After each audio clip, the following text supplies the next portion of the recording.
Ever feel like your solos are missing the wow factor? What if I told you that there is one simple trick that you can use to make your solos instantly more interesting for your audience, but also for yourself? In just a few minutes, you'll be able to add this wow factor to your solos. So watch until the end and let's dive in right now. So the idea is to have more musical tools that we can add to our improv bag, so to speak. And most people play very linearly or very close to the scale. So what I mean by that, let me give you an example.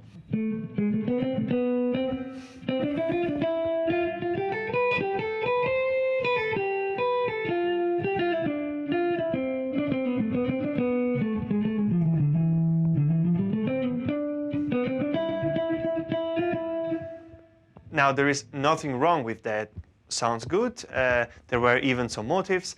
So no problem here. But the idea is to make our solos a little more interesting and surprising. So with this new tool, you can do that. And that new tool is going to be intervallic jumps. So the idea is to break out from this linear playing sometimes when we think we did it too much maybe, and put some intervals in our improvisations. And the beauty of it is that it's endless. You can practice it in many different ways, and there are many different intervals or things that you can do with intervals. So for example, even if you can just use the pentatonic scale, there are already pretty interesting things that you can do. For example, that could be fourth.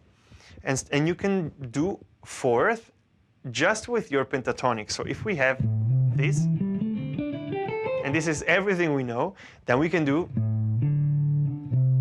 and you're gonna tell me, yes, but Christian, this is not a fourth, this is a third. But yes, we don't have the option here on the pentatonic. So if we cannot do a fourth, then we do what we can do. This is a fourth, a third, then a fourth again, four.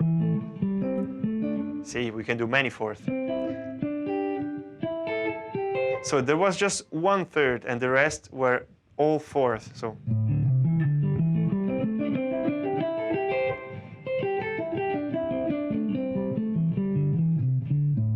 you see, that sounds already more interesting than just a linear pentatonic solo, right?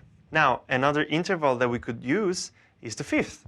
And there are many interesting solos where guitarists or musicians in general play with fifths. There is, for example, one from John Petrucci that does something like that. So maybe not in this key, but that kind of motives. And those are fifth. And let me show you what I mean. If we stick to our A minor scale now, not just pentatonic, let's add two more notes. So we have the full minor scale. And let's do just fifth.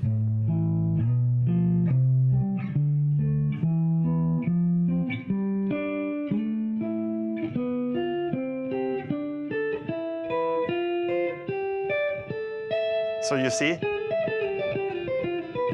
that's exactly what he was doing.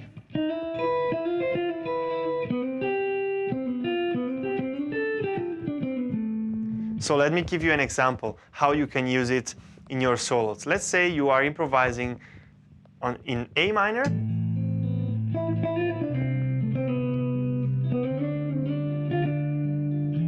Very normally.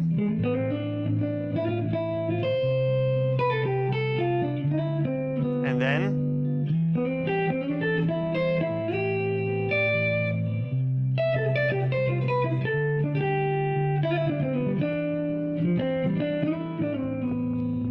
see, it's more interesting, right?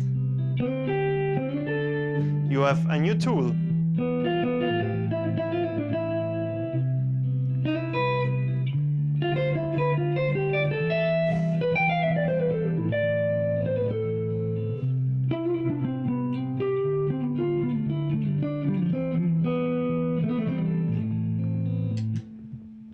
It voila, so we break out of this scales playing and we have more intervallic playing and we have automatically some motives in it. So you see, you can use every interval you want and you can improvise it very freely, but using, for example, one scale. And you can, of course, experiment also with octaves. So, for example,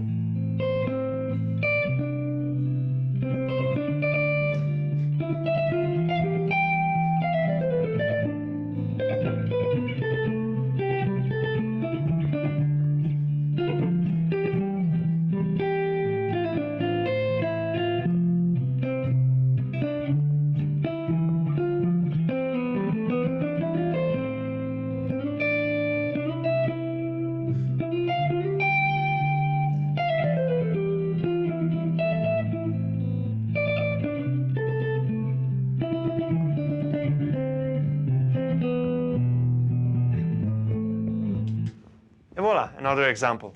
So it's pretty fun, and you can always use that tool when you think it's the right moment to surprise. So for example, you can also apply these intervallic structures to arpeggios, not just to scales. And if we take a very simple A minor triad, then we can do the same thing. We can, for example, skip one note, but then go back to it and skip another note. So, for example, we do 1, 5, 3, 1, 5, 3, 1, 5, 3, 1. So that's a very classical thing to do, actually.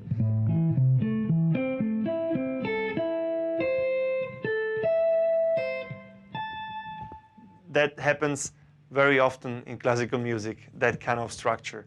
So try that as well. It's going to be very interesting, even with chords. So I hope that this lesson was helpful.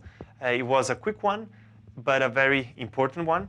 And let me know in the comments if you want more of these short lessons about one single simple topic that you can then practice by yourself. And of course, let me know if you like the lesson, and don't forget to subscribe to the channel and to drop a like to the lesson. See you very soon for the next video.